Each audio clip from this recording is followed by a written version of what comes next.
Hello and welcome to Hobby Vlog number 200. What a number.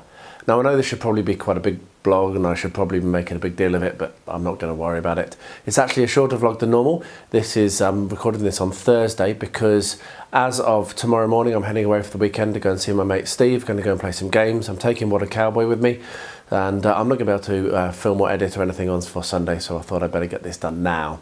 I've had a good week, got quite a bit done, still been quite sick, but I'm slowly but surely feeling better. So yeah, hopefully you enjoy this video. I really hope you do. Let me know in the comments below what you think, and I'll see you again at the end. So eventually I'd really like to tie this back with ribbons, but can't find any, don't have any, so I've got these old combats which I'd already started to cut up for another project. And so what I'm going to do is I'm going to take the little ties off here, and I'm going to make use of those to attach both the to attach to the door, and then to attach the little discs, which as you can see I have painted gold. They're going to be attached to the side, and then I'm going to have a tie attached to the door, and it will be able to be wrapped around the button and hold the door open. So I will shift the camera slightly and show you how I'm going to go about doing that, hopefully. Right, so the first thing to do is going to be to push a hole through the door. So I'm going to need to make sure that I put it roughly the same height as I do the hole on the side. And I've just got this bradawl, which is in my first attempt, which I think is going to work well. Yes, that has gone through with very little effort, which is what I want. And then I can just rotate it like this to make the hole a little bit bigger. There we are. So now we're going to put the long thread through that. This is where it could get a little more difficult.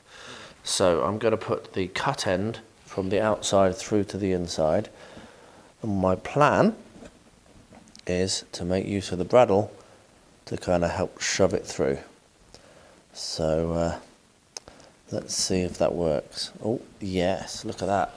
That's 2 for 2 of things live on camera that I hadn't practiced. So now if we pull this back, we can see that that really does reach a long way along the back, and that's going to give us plenty. So what I can do is tie a knot in this end, like so. And that now won't pull through, and will allow us to, we'll now be able to be wrapped around this disc to keep it from closing. So next thing to do then is basically the same thing. So if I take my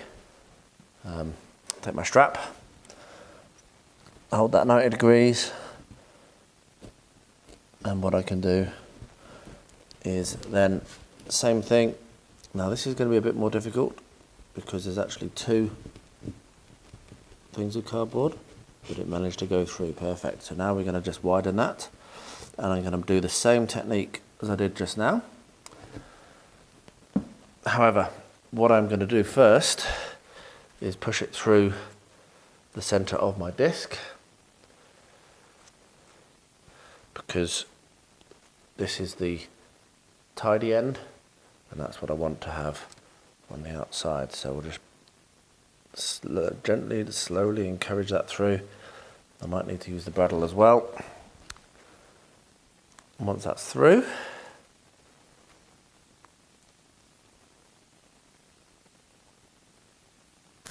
there we are. Once that's through, what we can do is pull it all the way in, and that tidy end actually is enough to hold it, which is good.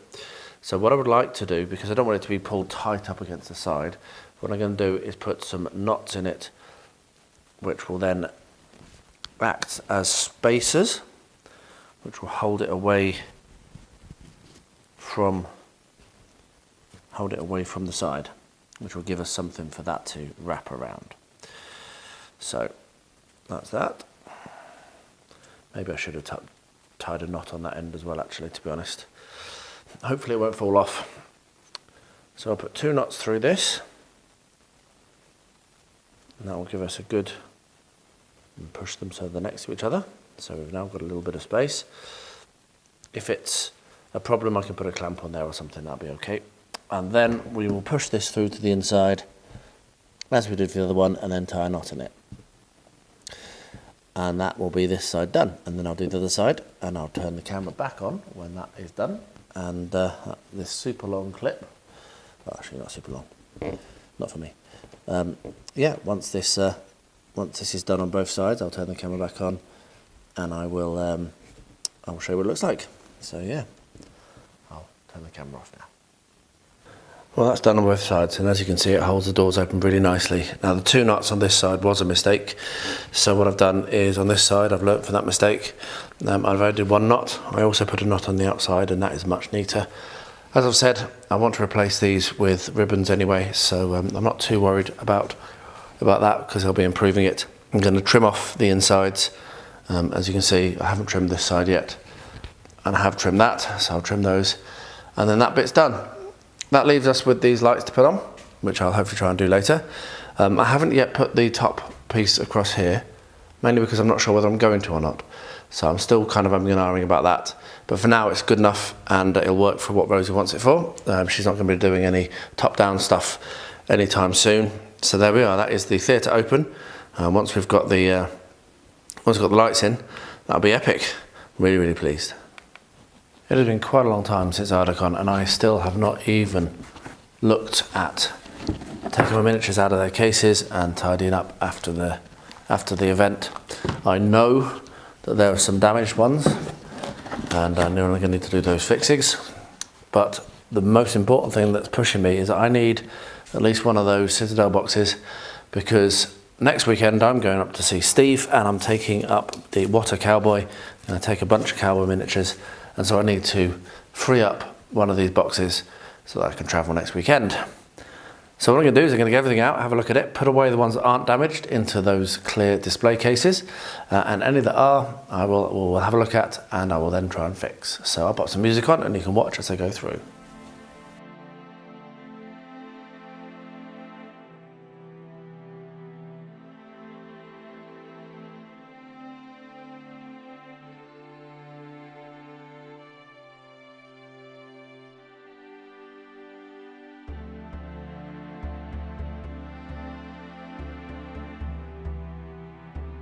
Well, there we are. This is the to be repaired. So it's not quite as horrendous as it could have been. Only one warbat, James, got damaged.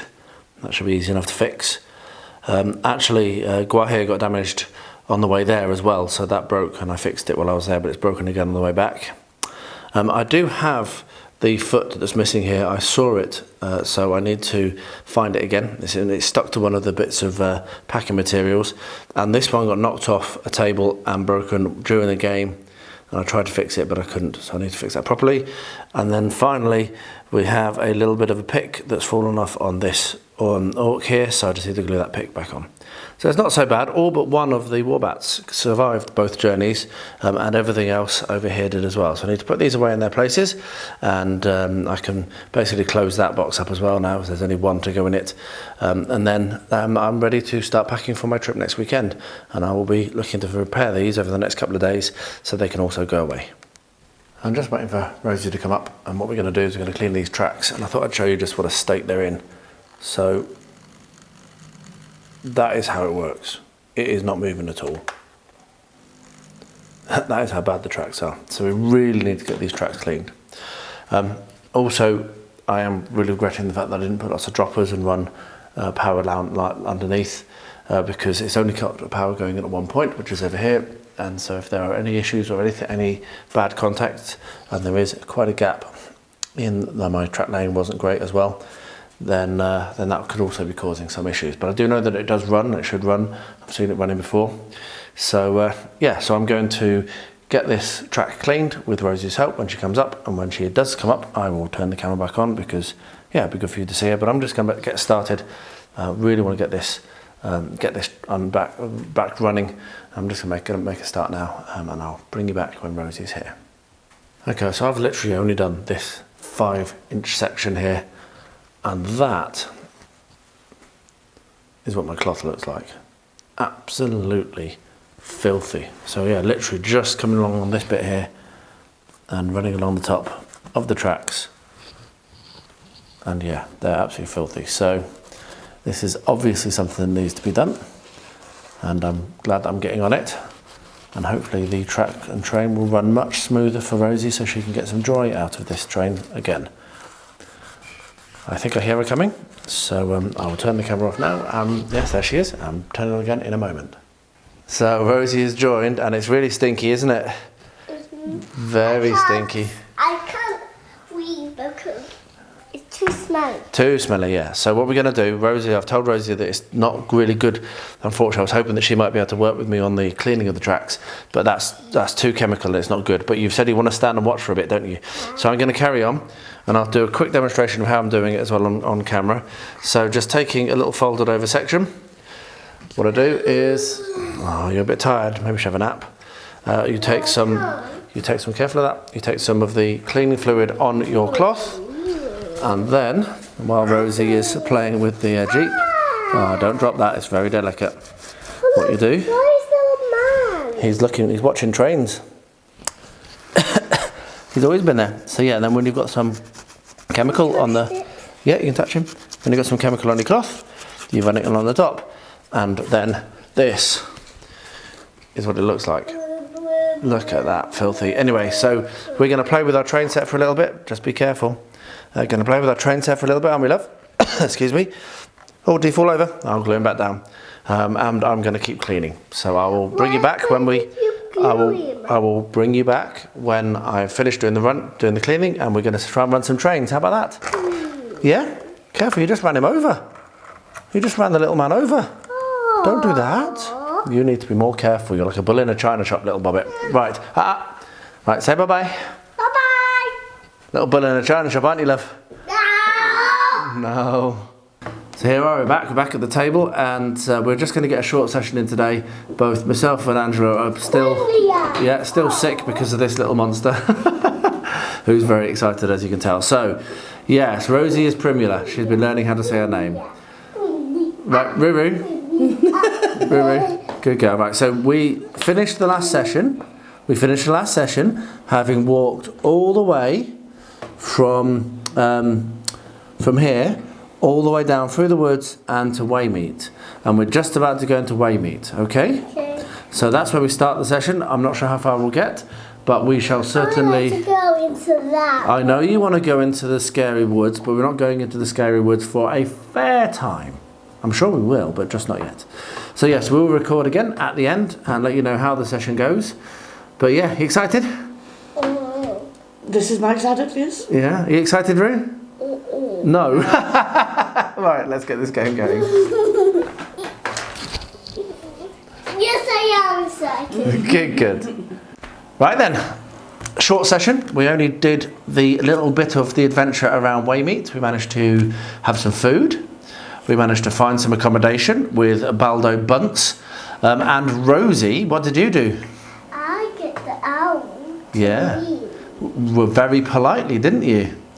Grumpy Lobelia was all for trying to scare her off, trying to make scarecrows and waving her umbrella around. But Primula, you persuaded very politely, and the owl left, and that was our challenge for the session, wasn't it? It was. So we've got a week off next week, but the following week, hopefully, I think, or maybe the week after, we'll be able to get ourselves over to Mickle Delving and get into the main meat of the challenge, which is really tough, Rosie. Did you enjoy the session? Yeah. Did you? Did you enjoy the session? And Yeah. when we get into that So one, she's- and that one, I'll say, I like to go over there. Yeah, so Rosie is determined to go into the Bind Barley or Bind Vale or whatever it is, woods. But yeah, that might happen next adventure, but not this adventure. Anyway, say bye-bye to the camera. Bye-bye. Rosie is a little tired and excitable today, so it was a little... I'm not. You are a little bit, so it's a little bit of a difficult one. However, we managed it, and we're going to make our way next session to Mickle Delving, and that is where... I like to go there. Right, listen. Mickle Delving is where the main part of the adventure takes place. Everything we've done so far is just a warm-up, okay? Ooh. Right, so see you next time, Primula. See you later. Wait for the camera.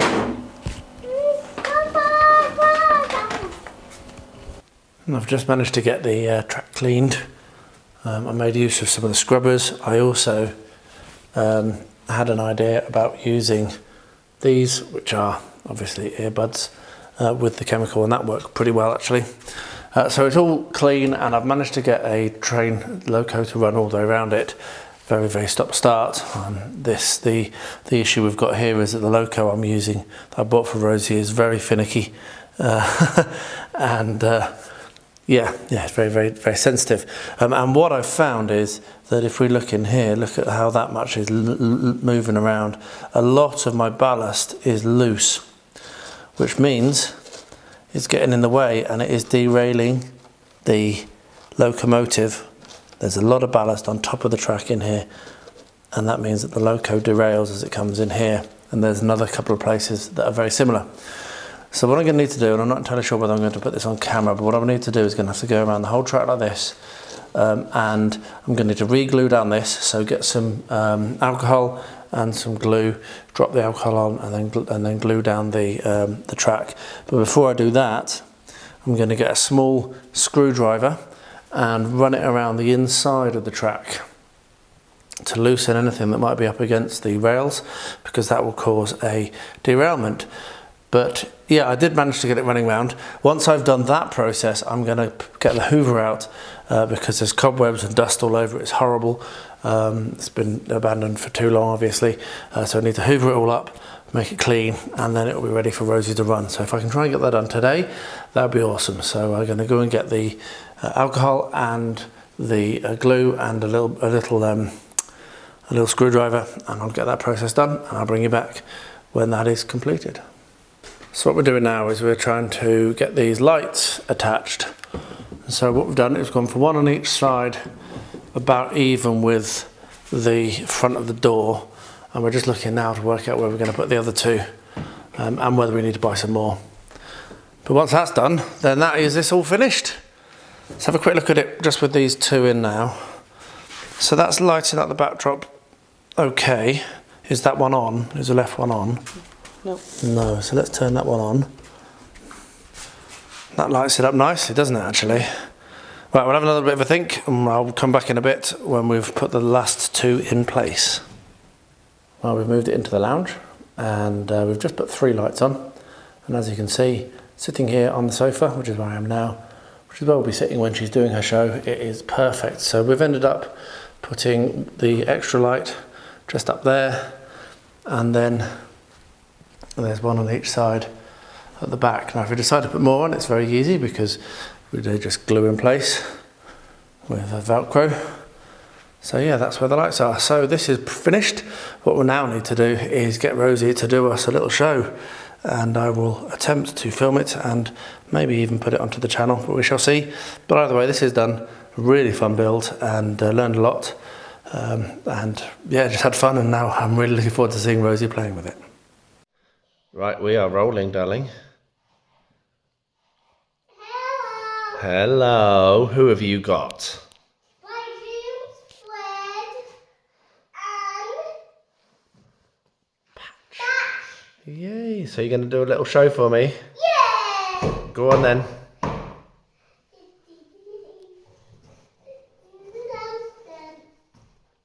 Hello, Bright Dream. Hello, Fred. How are you today? We are great. We have just getting some songs, and we are thinking of some songs. Oh, you're having fun at the beach? Yeah. That's very cool. I love the beach. Oh no, don't fall out of the theatre. They're jumping into the sea. Oh, cool. Are you swimming in the sea now? Yeah. Okay. Woohoo! Splish splosh.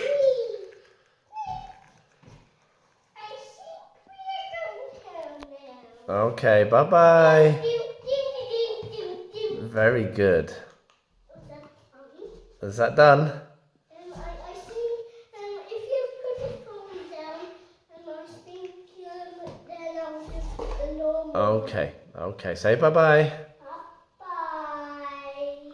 Alright, so I've come along and I've put some PVA and IPA in anywhere where I've found loose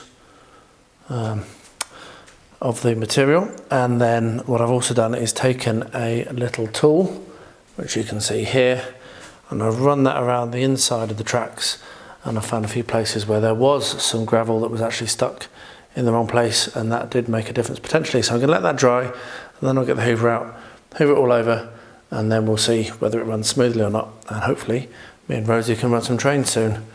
That'd be really nice, but yeah, it may not be ready by tonight.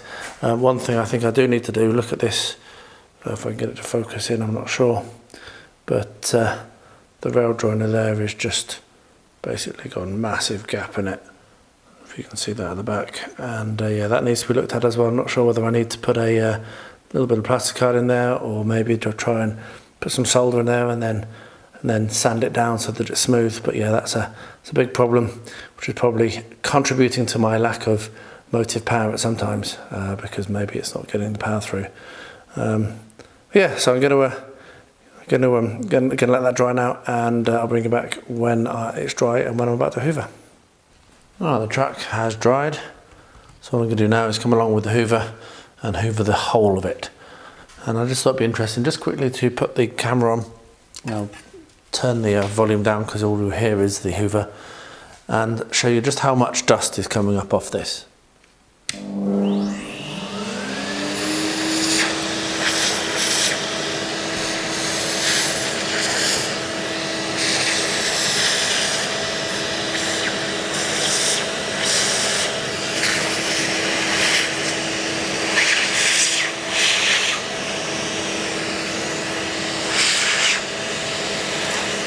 Oh, lost the shape.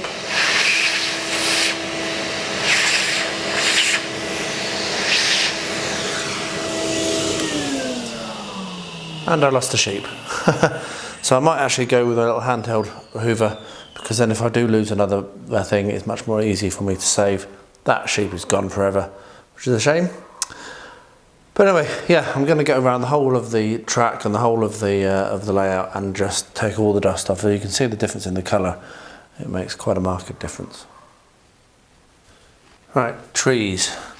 So I've got these 1, 2, 3, 4, 5, 6 trees, which I made years ago for this display, and they've just been sat, taking up space, or actually just been on top of a cabinet, waiting for me to get to this stage. And what I'm going to do, as you can see, I've put one in, and that's going to be like this. What I'm going to do is I'm going to work out roughly where I want to plant the trees, and I'm not necessarily going to stick them all in straight away, because what I want to do is put some undergrowth and some other bits and pieces around it. But I do want to leave a space around these trees, because these would not have much growth under them. So what I'm going to do is I'm going to mark where I want to put them in, use my bradawl to dig a hole through all of the layers I've built up. And when I'm happy with where the tree is going to go, like that, I have another stick, another little what's it that I can put in, which will mark where the tree will go, and that means I'm going to be able to work around that and build up the layers around it, underneath it, without having the tree getting in the way. So I'll position the rest of these. As I say, I want them all on there. These are what I've made. This is what I've made it for. So I'm going to put a few more up on that highland there. Going to have one here next to the little kind of hut, and then another couple over here. And then what I'll do is I'll bring you back once I've done this, and we'll start putting the bushes and the scatter terrain, and I'll put the path on. I've still not fully decided what I'm going to do about the river. That crystal yellowing so much as kind of maybe wonder whether I might do hot glue. I'm not sure, but I'm umming and ahhing, so I'll leave that for now.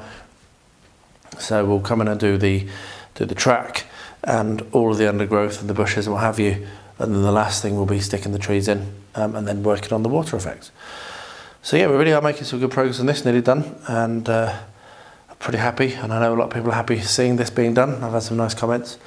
So I'll turn the camera off now, just finish working on these trees, and I'll show what it looks like when it's done. Well, I raided my supply of wargaming trees to get a few more of these homemade ones, and I also put a couple of these smaller ones on just because there wasn't quite enough But I think that's pretty happy with that. That looks good. It adds a lot of interest, obviously, as you can see. So what I need to do now, first thing I'm going to do is I'm going to work on the road. So I'm going to leave the trees in for now. They're not glued in, they're just set in place. I'm going to work on the road, so I'm going to go and get some weathering powders and other bits and pieces, and I'll turn the camera on and show you how I'm going to do that. So what I've got here is some towel grout and a brush. And what I'm going to do, I'm not going to do it all with the same colour, I'm going to bring different colours in. But what we're going to do is we're just going to basically dust it in to this area here, just to make it look like there might be some track going down here. And this is a really good cheap way if you don't have real weathering powders. This, or just get some of your own pastels, some cheap hobby pastels, some kids pastels, and kind of grind them up, and that works well as well. But I really like using grout because it's really cheap here and it works well, and it will seal in just with a spray of water, which is what I'll do once I've finished doing this. So I don't want it to be too obviously a path. I don't want it to be a massively, you know, well-defined thing, but something like that works really, really well. So I'm going to continue with that. I'm going to do a couple of different colours and I'll show what it looks like when it's done, but it really is just that quick and that simple. Well, there we are. We've got a really nice little track path leading up over here towards the barn and across the river, and I've also used some of the same grout underneath the trees just to give a little bit more interest up here. My shadow is getting in the way of showing that. There we are. And underneath this tree as well. So yeah, really, really happy with how that looks. It's such a simple technique. It's taken me about 5 minutes, and it really gives a good impression of not a very well travelled path, but you can see that people have been walking up and down this based on the kind of where it's worn away the grass a little bit. Maybe some of these darker patches are where in wet weather there's a muddy patch. So I'm going to stop for now for tonight, but what I'm going to do next is I'm going to put some more bushes and low level stuff certainly over there, and potentially also along the base of the cliff, and potentially I'm going to put another couple of trees up here, but I'm not sure. And then I'm going to seal it all down, and we're going to pretty much call this done, apart from this river, which I'm still thinking about. Yeah. I've quickly painted up these two bits of scatter here. So we've got the sword with a bit of bloody on it, and then the shield. Oh, sorry, there we are. That'll focus. There we are. The shield also with some little bit of bloody on it. So what I'm going to do is I'm going to stick these on now, so that I can embed them a little bit in the underneath in the texture that's going to go on. And I'm just going to make use of super glue just to stick them in place. So the shield is going to go in behind his foot, and the sword is going to be sticking up a bit from underneath his foot.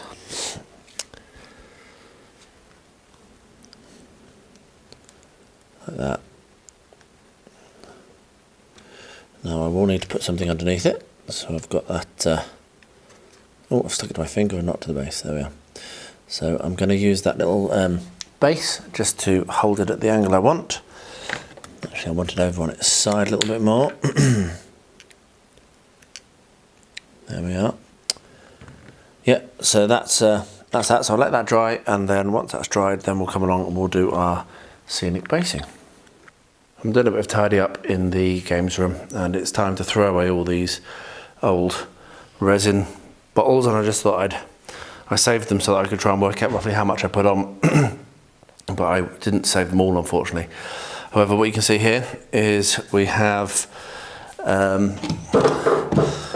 nearly 7 kilograms of hardener and 15 kilograms of the pure cast clear resin epoxy, and I've got another one of those which is all but finished, but that still has some in it, so I'm not going to throw those two away. So yeah, that's like 50 kilograms, isn't it? 15, 30 plus 7, 14, so yeah, 44 kilograms. And then We've got 5, 10, 15 kilograms there, so that's what, 44, 54, 59 kilograms. And then these are 2.5 each, so 2.5, 4, 2.25, 4.5, 6 3/4. So 69 plus 6, 77 3/4 kilograms. Yeah, that's why it's so huge. But that isn't even all of the resin I've used. So yeah, about probably getting on for 80 kilograms of resin put into that. But these are now going to go to the tip. I did look to see whether I could reuse particularly this, but it's just too gunky and horrible. Now I could potentially burn it out, but that would be too much effort, I think. So I'm just going to put these down to the tip.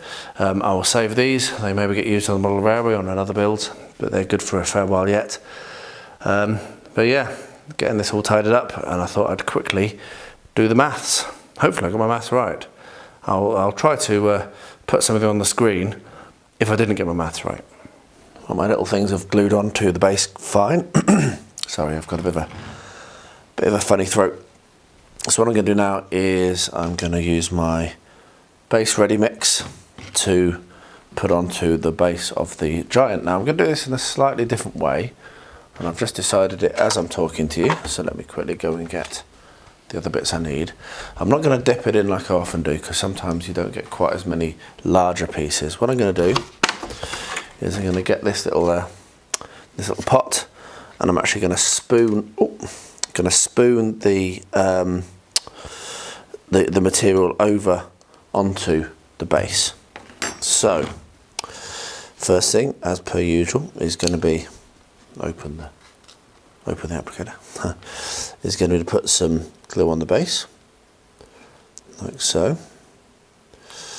And then also, as usual, what I do is I spread that out with a toothpick,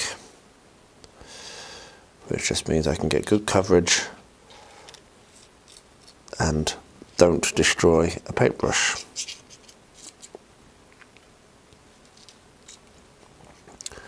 So there we are.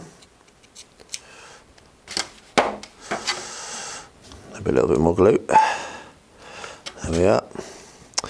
As I say a few times, this glue from Luke is latex based, so if you get it on you, it's a real pain to get off. It's super sticky. Right, so now this is a different method which I've not tried before. What I'm going to do is take a spoon and shove it on like so. See how that works.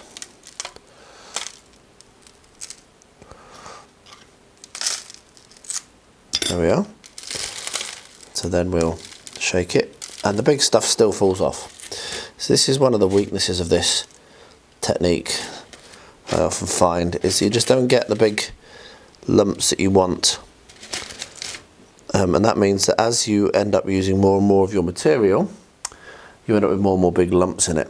So what I'm going to need to do is manually pick a few out and press them in, and hope there that then grabs onto the glue underneath. And if it doesn't, then I'll need to use some super glue. Right, I'm going to continue this, and I'll feed back at the end, show what it looks like, tell you how much super glue I needed to use, and then this piece will be finished, which is pretty awesome.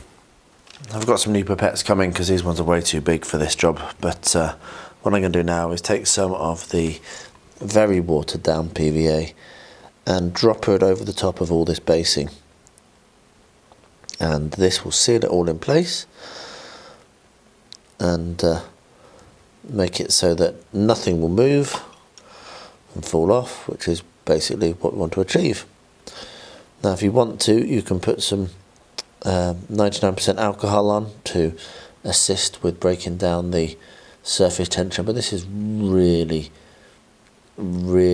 watered down, so it's not quite as necessary with this stuff. Anyway, once that's dried, this will officially be complete. So there we are. We've finished it. I think it looks great.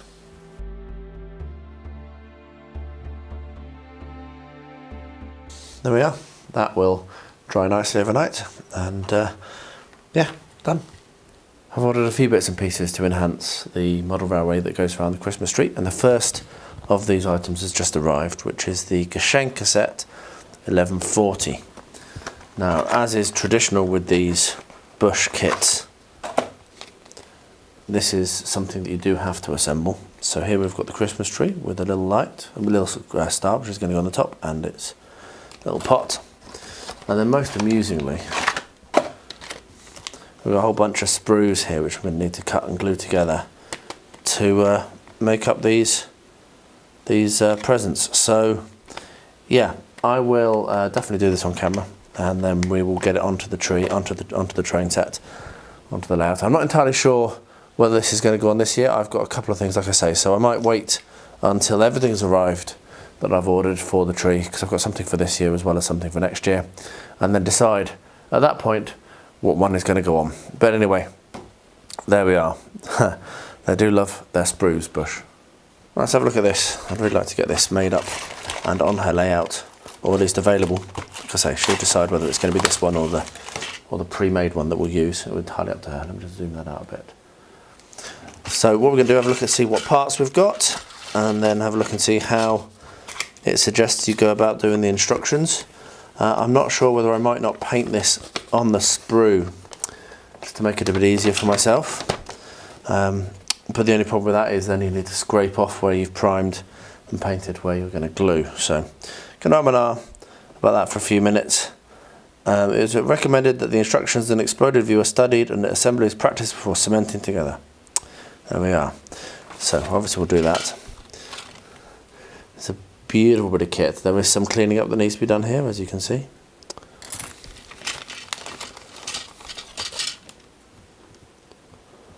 So we've got two walls, we've got a nice roof,